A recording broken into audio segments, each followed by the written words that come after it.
Oh, well, so I better mute your boss. What is spoke English now? Okay. Okay. Person call me yesterday. They tell me say, see wetin happen to am. May I beg? May I talk am for mommy platform? You understand? Now I can say okay. I will talk am. He say na madam carry her come. Say but the person still dey disturb her. Oh yeah, disturb me. Oh well, but again, lawyer muyewe. Amuye the mese 1 year or that yeah. Mese 1 year. Eri ma ya tie bo. Oh well, but na efi ayi na ri bae. Iro na eken ya asa nke kparobo ere. O gari 1,000 euro. Omanase but egbere ele lenti ni egbere average ni from 1,000 euro. The mark be pay egbere ara o hase. Well, because ego ni ye mobo mi o one man no si give ego wa ige kenye na wina every week kenye na wina ego no mi every week no then owo o mi ego ni we but ne eri mai ati ebo yo we na betie ta me o we Thank you there for the gift. you na ta me we find ta me we Thank you for that flower. Thank you, sweetheart. Go on with it. Ona ta me we game no vi sunu na o be hanya ya gari ge va egwe zevije maybe wa ge va sin wa mo yo wi ge va we a mommy mie iri ono na no ebe ya demi Thank you o for we the gift. Yeah. unu no ya table de eh ọba mo area no na ka we nya tie boya mo boyo ni a oyin ọgbà ọrìgì yẹn nìyẹn ọgbà Thank you for the gift. Oh, God ọwọ bless you. yẹn náà imia Yeah. ikwe ọwọ yẹn náà oke susu wukwe ukwoyoto eka You are blessed for this flower. God bless you. ọwọ Yeah. sọ yẹn máa dẹ èmi dáyẹn wu ọwọ ẹgẹgbẹ ọhìn yẹn ivu ije bụkwa the same thing ẹgẹgbẹ ọhìn dẹni yẹn dẹni nigo niya àbí nìyẹn yẹn niya Me and you are rebel. nyere wepụ onye ava kenomere kene no nyere wepụ thank you for God the bless you. Where's say my love? Where's say J? thank you very Where's much say God bless you? Epo egi very Gio much Mommy, where's the mommy? Lakun Where's lakun say? mo. Ijo be you o fi da very me neti much on we bi. A fi o sisi wo kiaba ki ogo nai. Ijo. itaya Where's say boss sweetheart? Where's say? Where's Thank you the for the o? gift. Ita ya mi ge o bi je mo ori o me fo.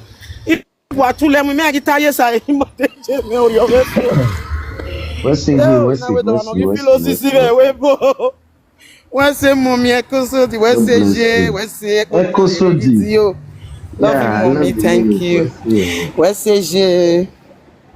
And my brother wife. Don't Echo tell me no mommy. Sodi. Oh Egbe no ma yeah. dede. Egbe Wow, no mama ma na follow dede. mama for Ona me. dede Mona bima. follow Echo Sodi. You are Mona blessed, follow her. mommy. Where say You are mommy? blessed. J. Where's say my Because love? if na ese topic na o Where's no say tell me mom? mure na. It didn't Yeah. gbe bet me say because a devil advocate me here wa hin we case na be na it didn't gbe bet me say. Lawa gbera wojú kù wà It láwùjọ. didn't gbe bet me say oh. Ọjà lówó devil Where advocate. say mommy e ko so di awa. E ko wa fún me na E na má gift bàrẹ̀ ra na ya ọdẹ ti gift fún ní me bá na. ọwọ́ ìlú bá yá dùn wá. A gift ilé rẹ̀ Mommy ní where say bàlá. my belly don full ma te. Ìjáre jẹ́ èyí.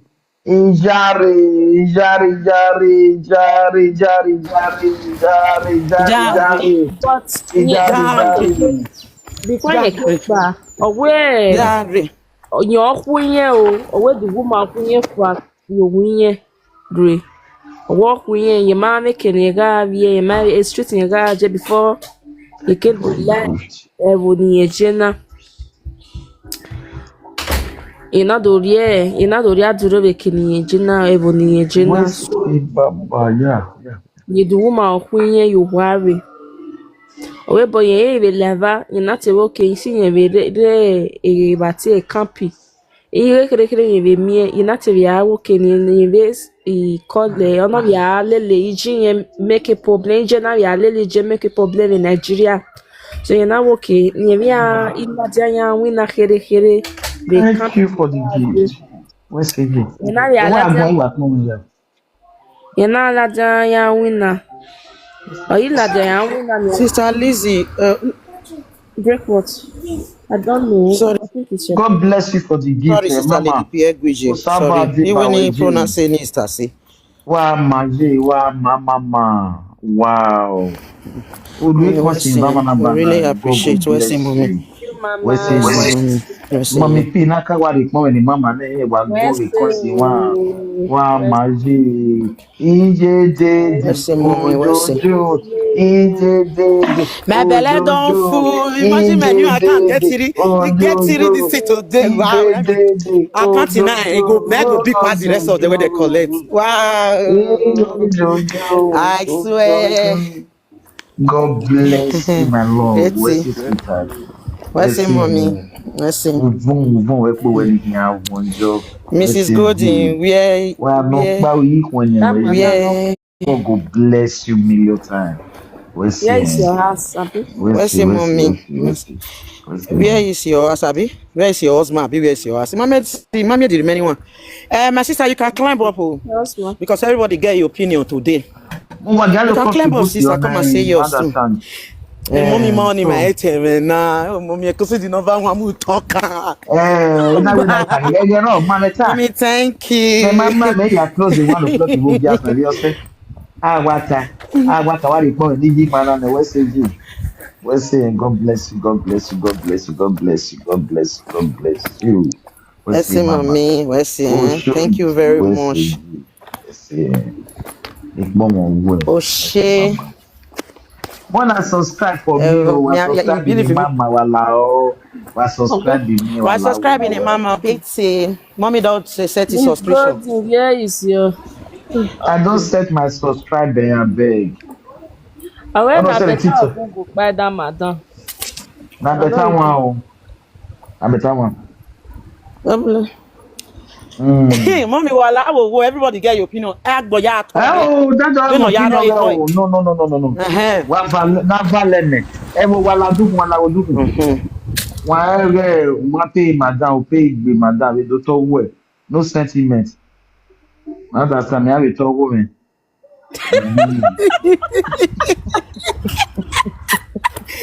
This woman not gonna kill me for laugh, I swear. Oh, we have a target. Mother, I beg. Bí a lè tọ́wọ́ mi. Ṣíṣe sábà mi là ọ́. Bury my oge. When you bury my oge. Ima oni ma dollars be na when ya okwa be yeme ne okuku ladian when ya misunderstand me ya. Miss that's we need to let people understand what our father said. Now do we maybe I do afia mo e we dey me do ati ogun an wadan. I said if you mo e we dey. E ma ni ma understand they do not say we interpret it to them personally. Okay, then we're trying to. Oh, I agree, sorry. Eri mama we ne.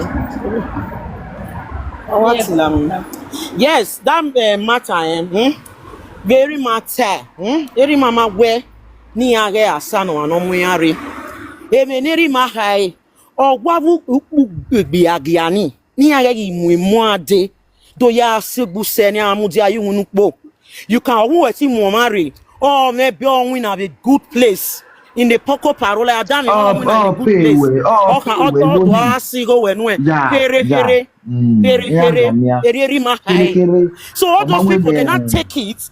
You know why you say where very my come when we aside there then na fear do we here obiere no ya mwere na man eto rego ni woto o ma roi woto for goodness sake yes oboniwe bati eni ya vie mi ya visiebo Eto ya. I was na igawe ya ba wona ma ipe for ya vie mi o ge visiebo Èmi no ya mi. no ya mi wo la okay Gwan. My love. Iko nene maybe jire na we. explain at least na what be the advanced person Imagine at least we ya be edoni I never see more. Èmi náà When yé you mi say náà. na time mommy, when Èmi yá mi. Èmi bùrù Everybody wẹ̀lú get the ẹ̀bẹ̀ video yìí. because the video no wa clear where Ọwọ́ niye ga ifi ma because niye ga ya sa ne ma e ma niye afiore no ye nwi na niye ga ya sa niye ga mo ipe jẹ náà ò dọ́tọ̀. Ẹ má tà náà, wọ́n ti fídíò náà bẹ pè náà. Later I gbé mi di fídíò náà yà gbé wọ́ṣẹ̀. But because every man when I get yasa because ona when I have yet Tony.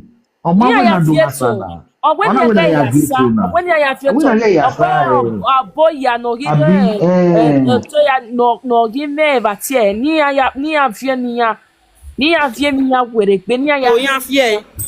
See you fear don't worry, my sister. Guy, ya all ma who fie lamb when ni. Or when I get your more you my lamb. sister Mo dia vije me. that video Oh, it not be pana like when you get okuku yasa. that video not be like okuku video when our baba for same person this one na him by himself talk am he just sit down for a throne for there he talk am by himself ona vi na viare anye me bola ti amo da wo hen na iti e boyo oma giun ni yan to be wa ka to show where matter no serious no to boy tari ma to boy temeni Hello, mama. Okay, obije me. Deti me gele like me na wu Deti me na gele like me na wu Me na mo mari. Idi ye bene na ona wini fabrica. la Ewe no asa bujale me. Ogu yen asa me ya tie me zo be kwa. wa gia ni ro du ko fe gun wa bo ki aje you are welcome Good sister. evening, ma. Big Daddy, welcome. Mama My sister, Miss wait, Goji, you welcome. my sister, You are wait, they welcome, talk. my No lord. verse. I not gonna know your name. Whether I'm Lady P. I no verse. I won't correct you for one thing. No verse, eh? Yeah. I'm coming. I'm coming. For this Europe, eh? Even people where they go be at their work, they have before they pay. Not be everybody they feel they use it, but they pay. You know that one. Okay. Which work you constantly that they work, they won't take pay the money. No verse, oh. And again, you talk one thing say Baba say they not say they not pay. If you they talk like this, you they talk like say maybe no. The No, one na okay, no, I don't know what they Talk na talk. son talk am. I know I heard the person where they talk so. Na son dey. Okay, No, the na way son you dey talk am, mama. Na me dey talk because am. even me myself, me Na don't son dey say talk am. for this Europe where the way you take they talk am, eh? Nobody way this thing no affect. This thing affect many people. Even affect my sister that time, my senior sister. Be all of them go. They leave everything. They leave the foul, everything. Make them go. You know. But the way you take they talk now, you they talk like say the bless say you get or you carry come. No verse, oh, no verse, oh. You understand? No verse, oh. Even when say maybe Baba say make them No, pay. I know the verse. Yeah, even when say maybe Baba say make them pay, make they don't pay. You yourself, you know, say how person go use 5,000, 7,000 take carry person from Nigeria come here. You will come to make up pay you 60,000. Now the money See. no big again. Oh. Now before some they pay 60, some they pay 70. Sister Auntie, did you listen to what I was saying? Are they listening? You say Baba not talk, say they not pay.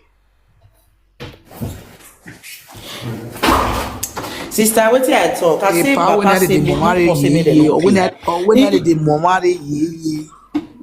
okay. Oh, Vijay, this thing one at the talks when see, mommy, when I come here, you're wetin I take start. Wetin I talk about our guest. Now I know. Even say the person spend 100,000 euro take carry person. Now I know. Okay, mommy. Wetin I dey try make I tell una so because normal level. But it work if it easy. And you know wetin make people come stand for those things now, and na because say okay, son, who wetin- will see go the pack that they wetin come now, me and make many people they use this wetin kind me mind. Now, No, because now public with this. So now Mali they got the pack that they go now. Now they can't know that time. You know, The pack they go Mali and you use money to compare Europe. more than let bros talk You know, bros use money to compare Europe, eh? Europe money too big, eh? bros talk Wetin me Okay, like that and they watch wetin me now. hear say Baba talk he Wetin say speak am? unless say you go be your family member after I say na another person when I no dey carry any person come again Abi. unless say na only your sister your siblings say another person na go dey use am take dey swear say me dem don dey carry people dey come ama when ya mo mari ni are na yere we bo a ima ni yere we bo me Na ije wala wa bi mama. when ya wetin no Ojeri ma ya fe mama watch a video na ma wa the part of pamana si no ke ya. But I di say rima. Javi oje di say rima video ni me watch iwe. Wa here more na we And bo. not give away say. I watch am. I watch this party. Oh, but don't no be one. Or we do na wa mu wa be la we bo. Ye ma we no la we bo. Do wa ma ruze gbe no mani to boy. Ya gwa le wina. O ya pe. I get the same video not tell me. Na question. Me na the same video, na the video. Me why mommy? When money what take it, you know what change me ni ba bam bam bam. You know what fear with you. Area ya ta or one more worry nega ya we no po gwale nwunari ne o win win agbo o gi mi go we asa no o gi Okay, me go where I start. Or where we no ko gba ni na ye me. O ga me document e mo ni. na ne obo bi ame be Oh, maybe. Oh, well, oh, ya swan we not mono ya pay. Wa mo worry, but all go mo. I listen to that video. But I know if mama we no one na mo. Oh no see ne. Niya ibero wi ma na ge bagwa. E bagwa we reply me na ni ma beta na. Oh ne mama we na mo worry. Ye ma we but e ya mo worry do ya win ni no jani. Egbe ni anado awo na na egbe ni agba we mali na na. Oni e bone eri ma ka we do ti. People able to read Malia believe ye so far. Iya stop e webu. Iya ya he Mali. Mama, I did Mali. We are was a Ghana. Here, we are frustrated with Ghana. We are working against my with Ghana. A Mali, the David said, we are going to get a moment. We make a video. The man akuya ladia with Ghana. If you do, if you go, if If you put it here, o video ba wa you no ni want wa see me ya me, be. na see with Ghana. E oni wa me. Iya gwa le family e kan wi gbo di ba mi Yoruba. Iya gwa le family e si di gege no mo se. Okay, ya send the website already. The boy, but then the boy no via ladia. No via ladia be Facebook. I said they gonna give you Nigeria here, but we Ghana me see me dey win. I think Okpa we win last week now. Okpa we win last week. opa wo ne Ni ya see me ni ya see me wa. we mi obi san oro we ga mi obi san oro bi ye me wo ro mi e kere wan e to ye we mi obi san no river ni obi ere we to wa mi ore no be lele obi gara no zo si Ama iya wa mutia iya wa are mu dey skeleton. Oh no we shavi. I tell you, so a body na what okay na we no dinner na we ya we na gay. Let me tell you something I'm not gay me ma like you understand me so. They tell me they like my sister my guy na mo worry it e be nu. Wa win na win no fabric na wo di go me my we asle gbe segwa. And you go here with a part of no be so it talk am. Kakabo, abi.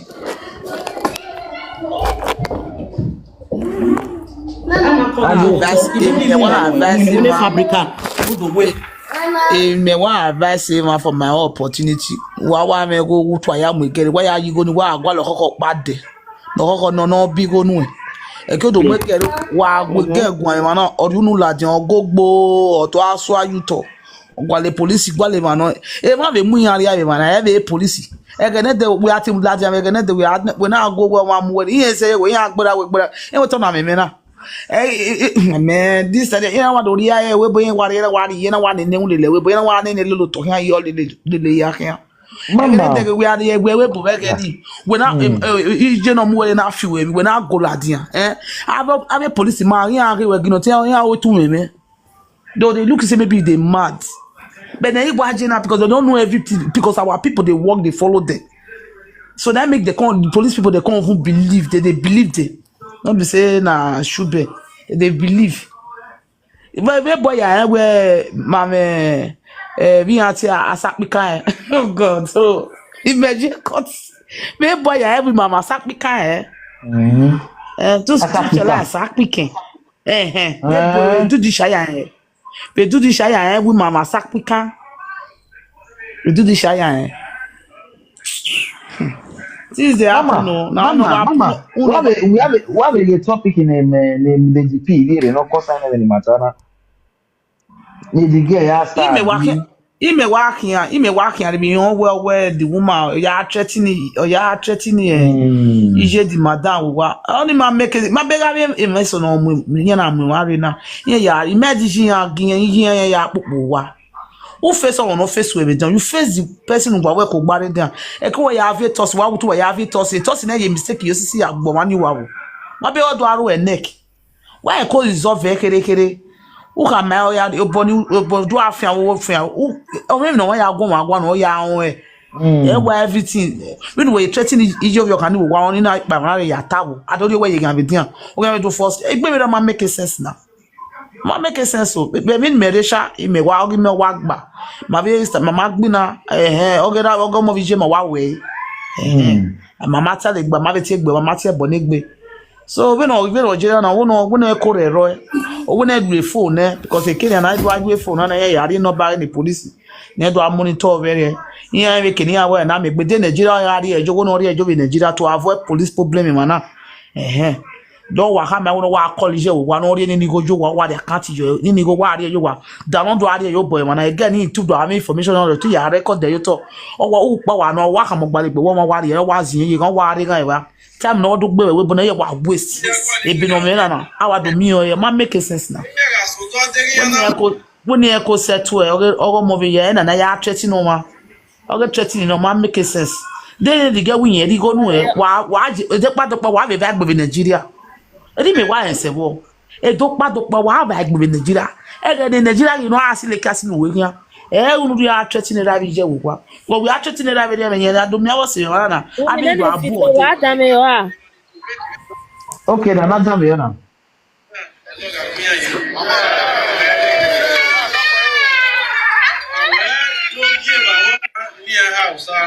When you got so tall, near your quality winner, near your winner. When you got so tall, there is a muya, or man or muya got your door near us to be in the air, near your awake and then I have been a taco you put that. I went here and toy, man, if you don't play. Where Tagi said, Imani Yafe, Fenny, Yafe Pony, where said he ain't even the dinner. Kepoke Pony, I didn't Yaga Guadatia. Emana na yopa we no ga pa be emani to be ki be oni we boni afeni elogia eloga kuya yi no je ba wo de na ga abo puni o he ko ma no iriga ki ivi ya Jesu no unda ikine be adere amagba ko yeye ami onu dere ko e iya se ti be ga do pe kini o ma efe no ma como no iriga ki no ri fi oku e yo to na le no ri ga fe ne no ri die be ne na yo fi mole no ri die o me ne eke no iriga ye o we ne me na ta e de ne na ni ere gese awe no fi no yu le o kan no ya le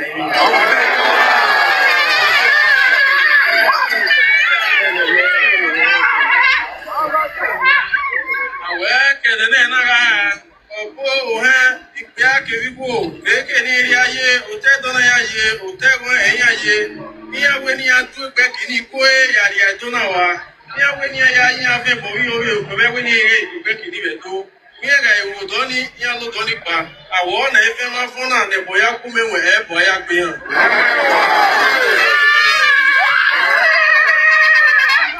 awe ipia ke wiwo opo o he ekeni ase ekeni ara me awena kare yina okeye kedene na ga ha ni ya to gbera ni ame mi ni ame ya na agare mi egwe aye ti o pa ni ka ya na ne ni to bi ani ya ra da do re be ogwa ko wa ni na mu da do re ni pa awe kevi ke ni ari e pe money ni ya yin yu la ya yin fe boni eke no ri aye ni ya file ya kwa ni ere ki boni lo yan ba yi kane were no ya ye ni ya we ni ya so pe ni ya da ya ho wo pe ya we ni ya we pe hi re yo na mi na we eme ni ya ta iro ma se awe ko wa no ri we do ni o pali kan he ya kuro da yin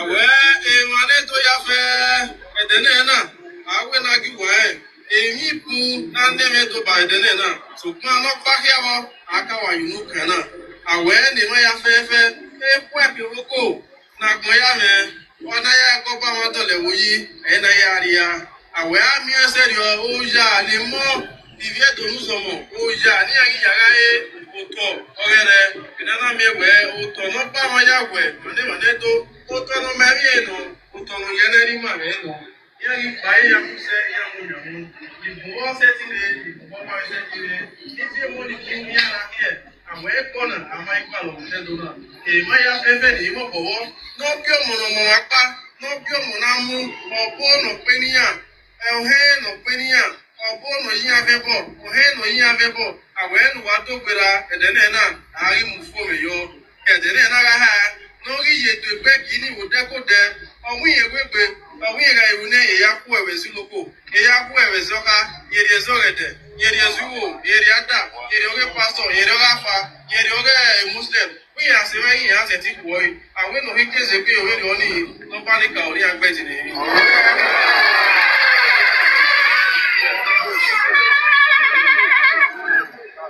And when no give our awe otu na ati CDA monopama na iwa boy wa otu na ube uonia na dogbera biye di edo Yeah. These are no more coming to Europe again na now. dogbera owede na ido ran Oh, my sister, no more Europe, but Mali is available for them. No Ghana, more but Europe. for me, What I'm in sorry. Mekata? I don't want to say something that will offend anybody. Let me just mute, please. Let me just mute. Let me mute because seeing them in Mali now, I feel so touched. Hey, where Mama said Mali? Hey, where Mama said Ghana? They are giving you the much to say. I stop here Europe. They're supposed to build fabrica. I stop here Europe. They're supposed to build something. I stop here Europe. I Benny to help our young youth. Our young sisters are suffering. This is my way. Yes, even the Europe. Then it was not easy, but it helped a lot of family. Europe helped a lot of family for that Benny. Stopping it now. Go and look at our people. Go look there for Mali. I want to hear say. Africa country now, go and look at even our late legend or Oviere Mali. Are they not happy about that? When I went here, boy, Mali, because of too much small children that they suffer. No work, nothing. Oh, Jesus Christ, oh man, let me mute you, I beg. I don't want to offend anybody, I beg. I agree. Me have tell na I agree. Avian no okay ayo bo no login ya gwale connection ya gwale quick money. Ana de okme to ma bi me de Nigeria we ni mekin ohwe afo ila isawe afo ila animo afo ila kyoka. Oh say he ere we bonati today he is strong. Ya ga bi beleka kere wa mi ave kyoka bi je Nigeria bi do. Iya ke tomatoes. Iya na wari ya adekpe tomatoes with Nigerian is working or ekpa nibo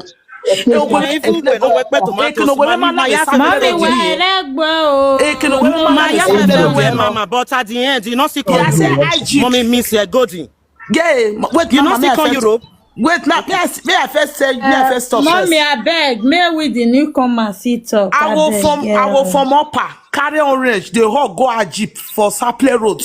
You don't know any moment I fall. He go be one day. I want me we but one happy. I want daily be one happy. I know understand, sha. I just feel for the sha. God is their strength. Tell on na no. Tell on na no. Oh, on a for 5 naira go we appreciate it. Last when my we there we bo we school ya je na camera you me school wa finish ese ni me we na wa gbezam ne la nwina cause it reason we Nigeria no ra me mo be na me mo be respect we say wa no ya ga tele na wo ya super go me o me go yo but my ka mo gbag me tele mo the machine o me go ina wa take ore na we na so life na orobo manage ma be wa at least o mona bia ogaga o tie total me de mu na na en gwase mu aye no la no hu ogakia. I don't know based on my parents, so I don't know for the Mama depend of the Sweet family. Yeah. contribute. Mommy Sweet Love, welcome. Mommy Nicole, long time. Mommy get one side Mommy venu wa we na le move ya so na ye lie out. The first thing na Jana, you why you say not yeah, my sister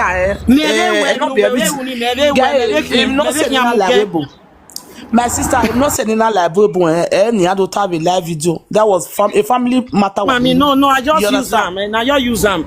I just use them, see true, because Me, mommy let the bin or man now, the person will be say, if not sending her like way, boy, if not sending her like way, but I too day for Nigeria. I don't be say the truth, brain.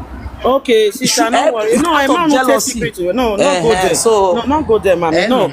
Any me, any not mommy let the pig away. Many of us did it. Yeah, like this. Sweet love, you are welcome. Carry on. Ogene mama no gata abanye inwuna ero. Kene webo na yare mommy. Emagi we nwina. Kene webo na wa yare. Emagi we nwina. Which year? She's which year? We boyare. Azi agene bo baka bo ya pack boyare. from 2000 and when no say na we no kwa webo na yare mommy wait.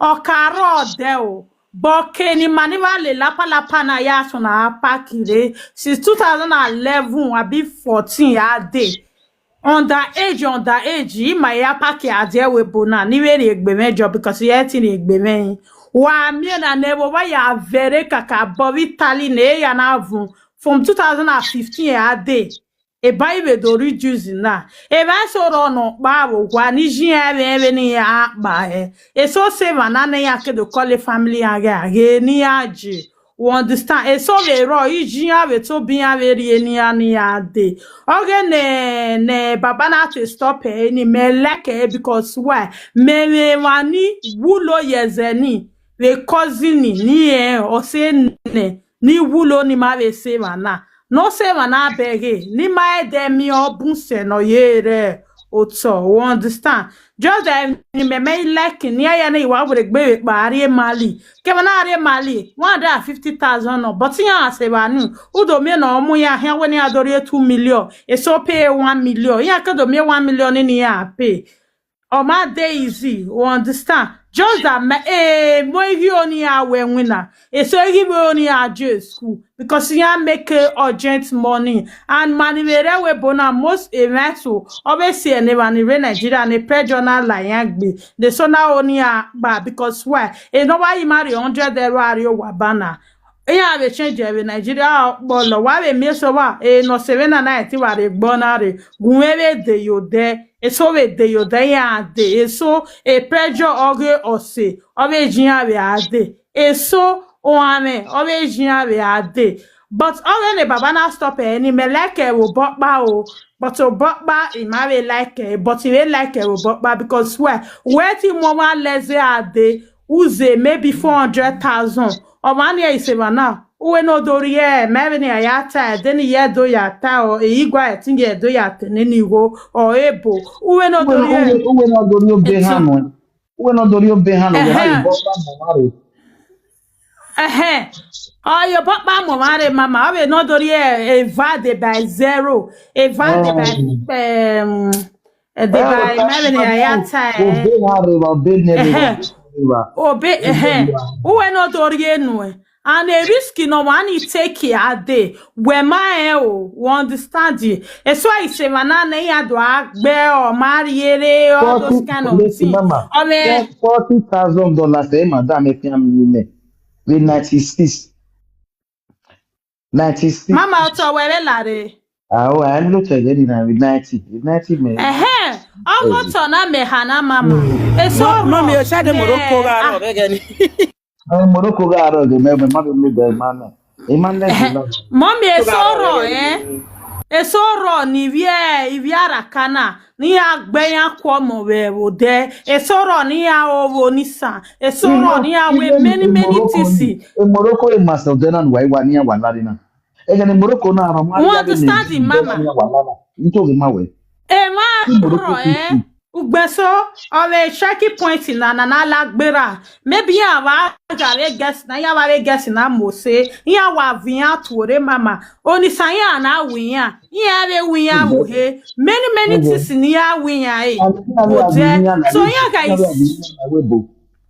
Ivier understand mommy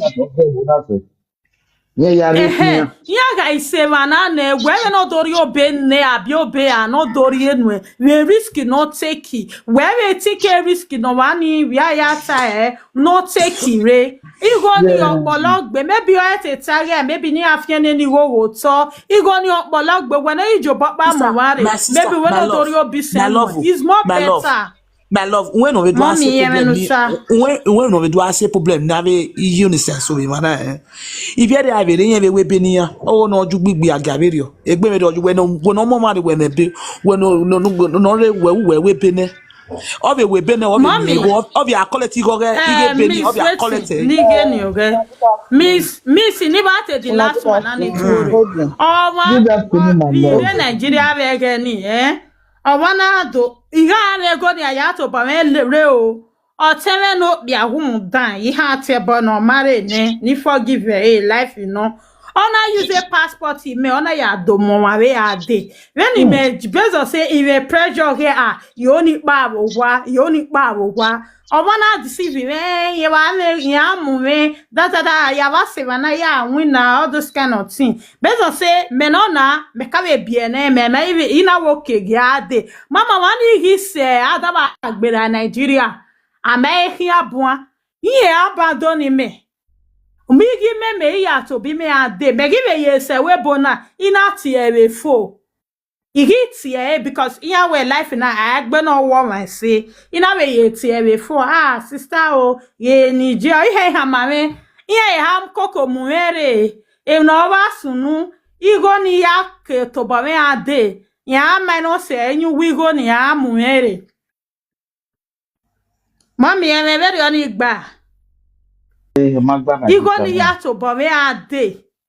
Ya minus emitiana gwana nede di woman ye lena owe igo ni ya to bome ade ni ha miye ya iri go ni ene ye do minus enyu wigo ni re uno bobe ni re ni na obe vai ma ni ya ta na owe ni re ni na $20,000, me ma understand $20,000 $20,000,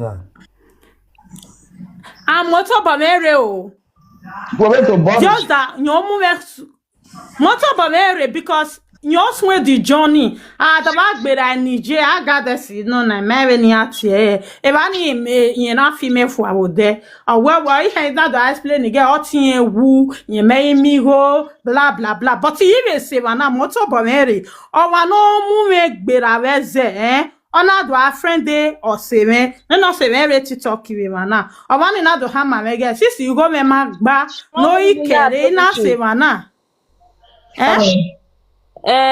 Par Send a request. Mimi market akara. who understand the mommy ona ina you do talk about me say na do hammer mo be ye tie we foga I say na na o no me na o ye ha mama o we go ni me yare you go ni to bo menze yare enyu we go ni etewe na ni rie ni you understand? Ni ba calculate de 300,000 no. Ya minus enye ni hore. O iba hamame no ba smogie. Ina hamana anyway charge ma oni gbo ye se na ba re obenene. Ina re ne. Ai ha wi ere o. Ana do mume o wi mo ere aye la we Nigeria. Ina ba hamana mele wa tinya bo na sister o mana mu ejo. Mo mu we ahia. Understand na even ave area ha edere humani o ipike come say iye ya change no ba hin Mommy Sonia o. iye o ya change no ba hin e ma ni vie mare e problem ya bungbe Mommy Sonia ni kama we si ya boss e secret of baba vana. Okay. Unwe ma ni gbewebo. Ma ni rewebo ma no gbewebo ni kama we mi pa. Omo wo pa be bo pa. Oko ni kin plank be beside a ted. Okoni me webo me je webo there. Can you imagine where this woman have 24 girls webo? That was 212. When tama wena.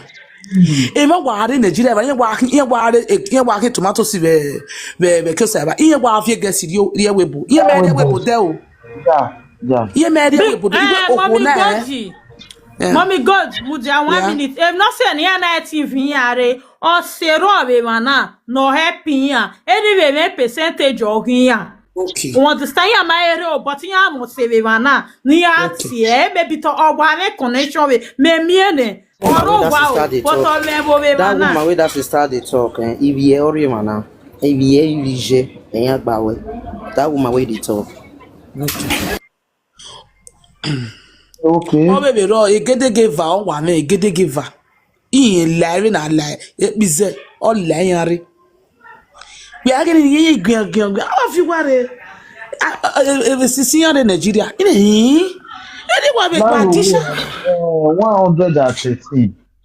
Eti ma mwamene. Nirima. Emenota. Eti ma mwamene yobo. Zero money mahi. Manari consider. Ma understand.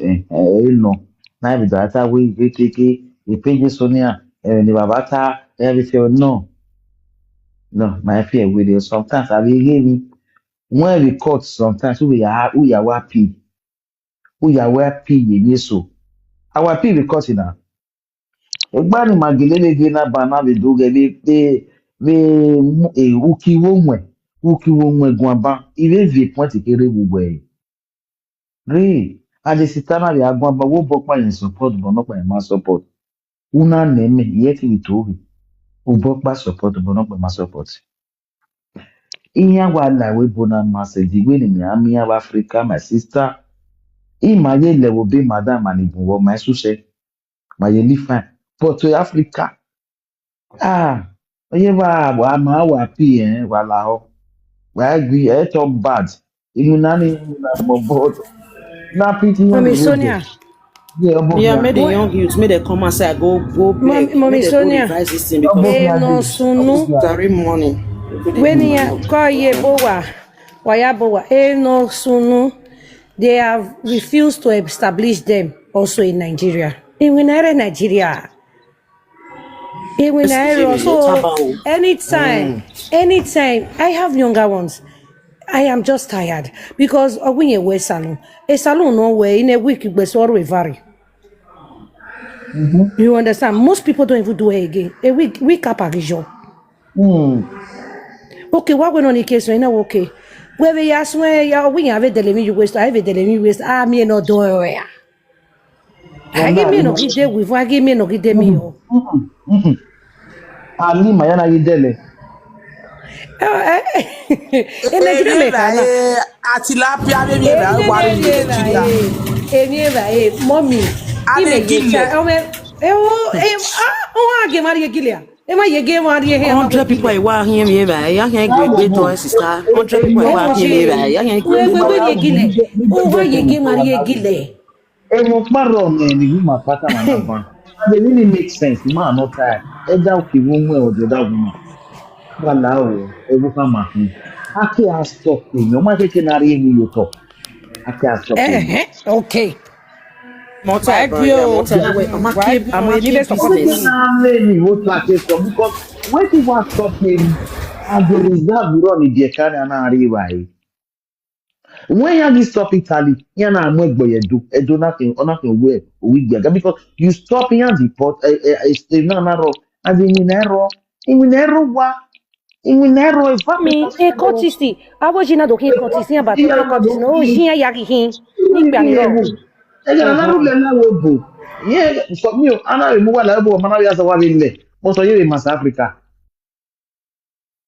you must say mi mechete me na de wa gbe ni wa ni mo Africa Mali Ghana oh God Obi legit man be ya. God Mommy, man, a rob in Nigeria, a so maggie only a way, we rock back. Kenny avec a so a we honey want a to book go of a year, yes, so Jim winner, eh? Yeah, again, baby, in Winare, and Nigeria, in Winare, do. But when I, you know, wake the myomo, no, we are when I'm J. Or logo, yeah, only our way. Even self, do People learn work. How many people they get instruments? You know why? You know why when they call of the Now country Jamie no. No free. because say they don't They fair friend Yahoo. They don't fair friend Yahoo people. The Yahoo people that they don't enter prison. They call them they lazy. try one talk more auntie me. Where give me on one no you win a do. Where gwalo man where ugwalo na boy it should be called making ya. I I will make example, for example. Sister Sweet Love, agree with due respect, sister. What's the woman I stay in Nigeria and where winner? Agree, sister. Sister Mommy, Sweet Love, agree. What's the woman I stay in Nigeria and where winner? That's we are staying in Nigeria and where winner. Mommy, a pressure no. On the mutia auntie me, water no me. A pressure no. I was a very hero. Mokbaike, a pressure no. When meje, iga here with umelu. Ive shed the wubu melu na himi. It may say a shady mare. A pressure no worry most of our youths back there. A pressure, nobody's around again. Nobody's buying.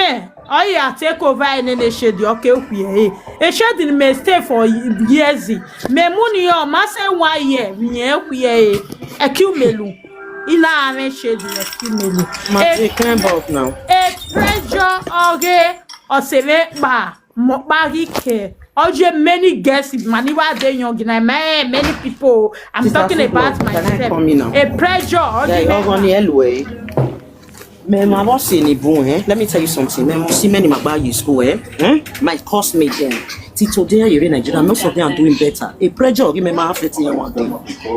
So I get a pressure. If you are doing well, we are doing well. Your mentality is not my mentality. If I run about have a platform no get into them. Why am I wrong? Even no honu no show up na sahwe or no take na sahwe. Ne get into them. Different mentality, man, and different brain.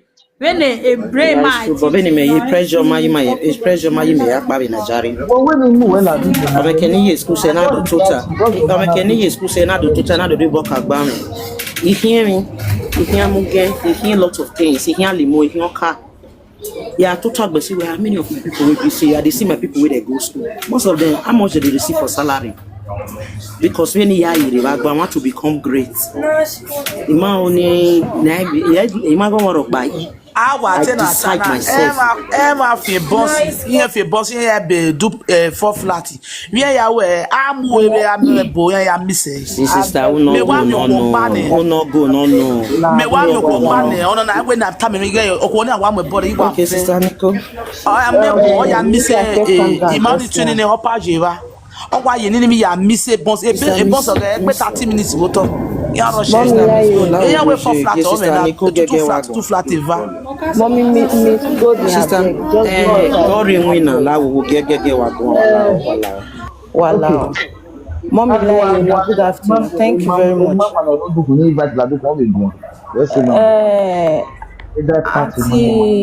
Auntie Lagata, you see that statement when you make just now? Now it make many people think that Mali when they talk about I want to be great at what age? At what age? A lot of people want to do at 16, at 15, at 18, want to have the things that a person of 35 is supposed to have. Me, when they talk for years, so if pretty doctor there, she go confirm. I came from a home of a silver spoon. Aye silver spoon ya be me. Denera ne wu. When I ask my brother money, I get best in the house 100 level. Not now a par beg. Give me some. Where's silver spoon? Go. Who tell my sister, Otime no dion a live video in that time now. This is my repage. A hot time man where mama we me iwa ya mirror.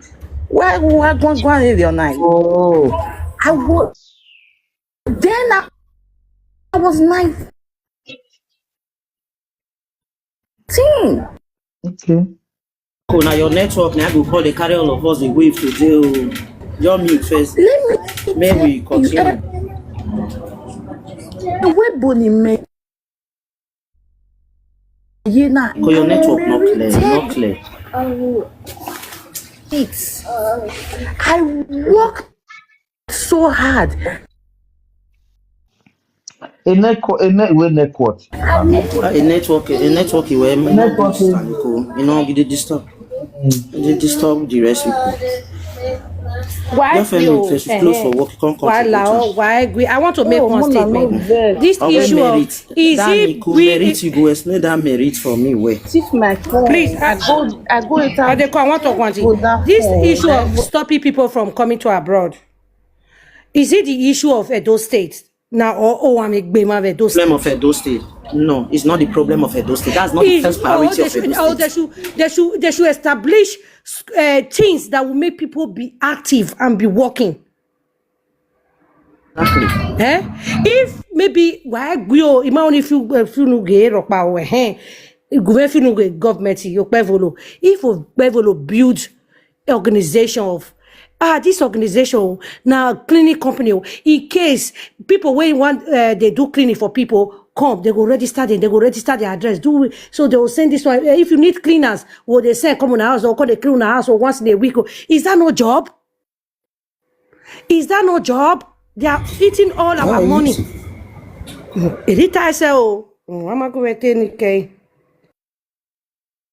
No point, JJ. That was what I said. Now, which I felt talk for the first time. Okay, when we now, mommy, near sweet, my your krill round up. Okay, before you stop something, you should establish something. Like, okay, I wear my anywhere tell why anywhere tell go to somewhere like this, Artillery. Go to somewhere in Artillery, about 100 people should go there. Go and pick up your appointment letter. You go to social place in Upper. We need about some 300 people there. You will see the youth will be happy. They go, they motivate. Not you stopping the guys. See, we get spoiled brats, children. Or they meso. If you like if meso raw, you be born with most of. Like as me, I'm not going to say na black spoon they take bomb me. Now go this one silver spoon they take bomb me. As far as say I did house for my house, my father feed all of us. I know they go barefoot. I was born with a silver spoon and a golden spoon too. But I did decide what I want to become for my life. I not to say because say I need say I want make I become great man for African country. I not the try. So before you stop anything, please that you give source of income to other youth. Mama Prezana mini carry on, mommy. Mommy, the nanny batting atana need to worry. Mommy, if you pan me tower. Just that nanny are not stopping him. I get Irena, Many people, my no way, nave mude we bona. It's so my way, waha. It's so my way, run and I ye feedy, we bona. Understand? Yet with so. Just that if you ban me, why and I make a spoil a business in there. If I with more a marry because my another way bona all doke. My na mure. So where ya only have your family you said or say any another. So that ne as in. Nereria make bani yeti with you one year my it's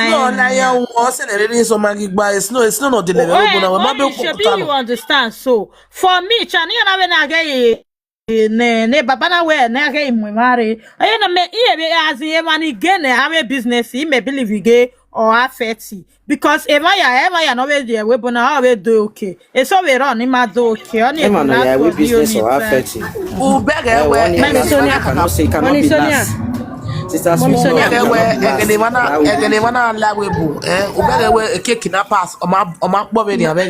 Mama, when you got your store now, no you winner or your store. Do you know how much they take store now? Mama, why you store now?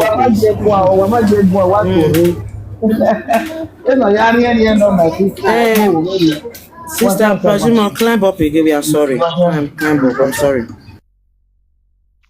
Hey, Mama, it's topic in a bag. I will listen. Ariano in Nigeria. Yana ya mo imi ya lere anema in Nigeria na name quick cassava quick kidney problem ya na Nigeria na kyo wa na rieba ko also apo to also anisa is some wia or no ga be cholera I why you da boy amuzo ya mi say I know my no go na gbo ko ni o hin be ki oba ati ki ya we moto gbo ni bo na iya we mo ti gedu gbe wa mo ti gedu na kare won ni no ma na egbe so na egbe do gbe wa imagine o ko na o hin ale because e ga ni ki na fo ki ina ni ga kin oku e ofo imana be mi oku e de ina ye na do introduce me da dugu mo na woni ale le sisi ma make connection ni ka ale le je kin na o ma na this woman of face owe bobizua ije bobizua be yekoba palace ejere me ya owije ije bobizua be yekoba palace okoni le ba omo da owije bobizua this woman de okona amu ba la ekioba e ba egbe tat ari opa ho be kioba o men imenye he ha mi ko ikwe kini wa de ba na you know kona ya mi se ba amui ami make no ke mo ami no bia o say ways too so ko na la working egbe 30 minutes 3 bezi me munyan igi de le ke gbava igi de le ke gbe na ka mi je na igi hie ye wo sun na je ge ni bege ge no pa igi mi gbe hin o we to pa ni bi aruwe toilet o wi dam ye ko na ka o ma wi ruwe toilet o wi ni o ma na akole we to ne yo to ze ga me pere la dia ina okay bi me ka mo ma believe but mejo was not a name when you were more to get to Bemu for a boy, you don't want no because if you are begging now, we yet he very look now. Emi done all I'm a any men up because a woman ye beg away a woman. Nina no one more white rubber. Yeah, we need some of your way or woman or the white rubber in here. Say, soon in a look. Are you my hoy, baby? Cuba, help. Marie, I believe it one more sooner, Mama. You went amo kwele eti me hin ba lele omo hin ba lele because I'm only water I'm only volume I'm no we are already water wa le ne ba do mo le ne ba yi mo le ne ba no no say ni na yeah all say you waste o ma we ba le yin mo gi na mo gi meju oni de I'm no we ani I'm no je no say you waste to ni God forbid any water no you no je na okay because we na say ogona wa like imani hear me be care choba market iya won ni kana ogono ye check it black or ye check it o dey for o'clock o ya mu me take mobile market ogoni o more da owuye bobizua e ba ona le da ye choba palace o ye check it but o yan wo gun na we moto gba mu fo to hon le ba e be yan pa be mo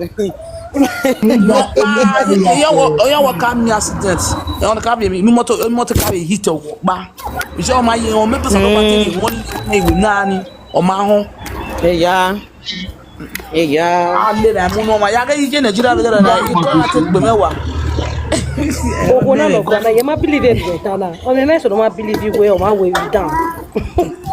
Oh no, mommy, son, you believe oh. Omo pa no waro pa e bani na okin bones. Oni. Oh, when ole we bo we me wa no me. 4 flat on me. O se ko do one we gbe block yana. We do ti menu. You know say na time mommy.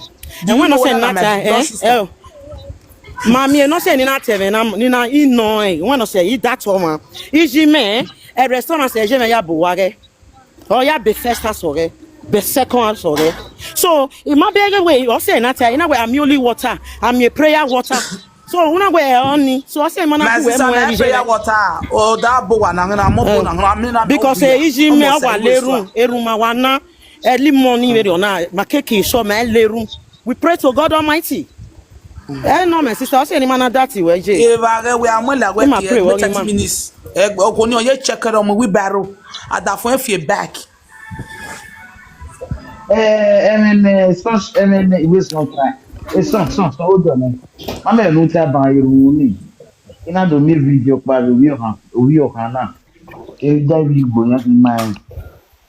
It is a Levi or see, we don't understand it yet. And I'm the well, everything you are giving only are here.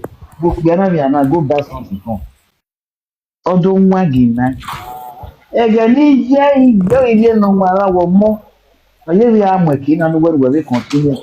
eye na do ama is secret in oruweki eye the get do ya confess a mortuary ye na ya da mo yi orí ọ̀kan ní ìyá ẹ̀ tí kò fẹ́ sún ní ẹ̀yà fẹ́ àríyáwé restaurant ọ̀gbẹ́ tí wọ́n wà lánàá ní ẹ̀yà dámọ̀ inú ọ̀gbẹ́ yẹn ti ẹ̀rí tí a useless ní yí yẹn wú ni ọ̀nà àdó so làjà ọ̀gbẹ́ yí yẹn ti mọ̀ mí nínú yẹn igi yí yẹn wú yẹn kí yẹn wú nà so yẹn kí yẹn dó va èlò wí yẹn ọ̀yẹ́ gẹ̀rì dò so ọ̀gbẹ́ yẹn ọ̀nà yẹn yí yẹn adó wá ni yẹn èmi yẹn mi dàm èmi yẹn sùn yí yẹn kì iye yí yẹn pa yí yẹn ó gẹ̀rì náà sọ wá confess unwewo abe restaurant ni meti be naija miwa yes we e take on us one account ekenya na line up damo imi number 2 egoroti otene nothing oga ale ba ele lo on egoroti Joshua o wa face egoroti that secondary school a woman aga ale ba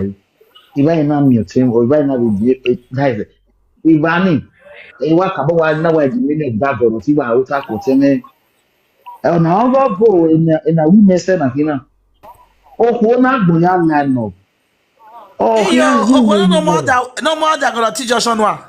nwa m adabere si jọrọtụ skul Iveri ebe ayo. okwu na ahịa azụ Pesa bombaro duka. Bombaro no mommy o yen gnutana but you know ma de bani. You understand? Be no imagine o be no imagine ni tiwa no in waste your even na. Mama de bani. Esa bombaro de even na wo 15 se blaza. When it time Ọgwụ ọkpara akpete yuweka ete ọlọla akpe yuweka. No mama say 100 no mama say Serious. you are Wesi Mulu and Wesi. You're right. Era mega restaurant aya ko kimi won ita yeti era mega restaurant e buka e 80 70 era mega restaurant ne egene ju mezi ezi corona so naja kat era mega restaurant boss Mommy, I will join you guys later. I want your news. okay ege na ma ni gwaje na ni mejo wa bi yawe beria ima me no ke we bere me na arrest you take ni kia na gbo ma land up visa boy kan ni here ayo bo quick and waste you we land up.